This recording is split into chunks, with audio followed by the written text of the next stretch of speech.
Thank you for tuning in to Mortgage Talk 101. I'm Joe Closeit. North Dakota.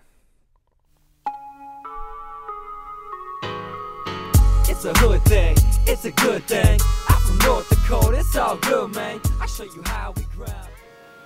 I got a lot of positive responses from everybody on my appraisal process video. Thank you so much for watching it. But one question kept coming up again and again. Joe, how did this happen? How did the appraisal process become such a mess?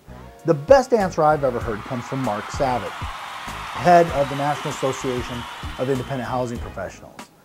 And Marc told me that Andrew Cuomo, at that time the Attorney General of New York, caught Washington Mutual and their appraisal management company in wrongdoing. That the appraisal management company was putting pressure on appraisers to commit fraud, higher values, things like that, so that they could get more loans approved. In his investigation, according to Marc, Andrew also found that Fannie and Freddie were complicit in this. They weren't actually committing fraud, but they knew that Washington Mutual maybe wasn't running their appraisal process up to snuff, or that things weren't maybe on the up and up. Consequently, Andrew threatened pressure on Fannie and Freddie. And in a 2 to 3 year battle of trying to get something done, the blame shifted. Instead of blaming appraisal management companies run by larger banks, which is where it all started, the blame somehow shifted down to loan officers and brokers. And in the political wrangling to try to get a deal done, which is called Home Valuation Code of Conduct, Andrew Cuomo made compromises with the banks and the entities to come up with a rule that wound up really punishing loan officers and brokers, mortgage brokers, instead of appraisal management companies.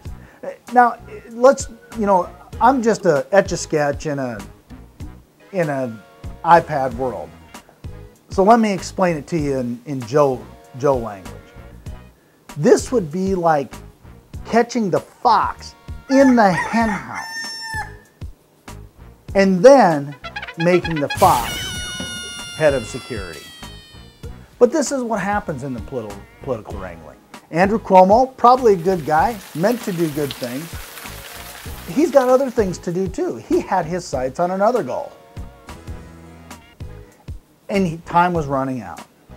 So we wound up with a law that was probably meant to do good things and wound up becoming a part of the Frank Dodd Act, but wound up maybe being a lukewarm pot of goulash that just created this appraisal soup that we all have to live with. Yeah, nasty.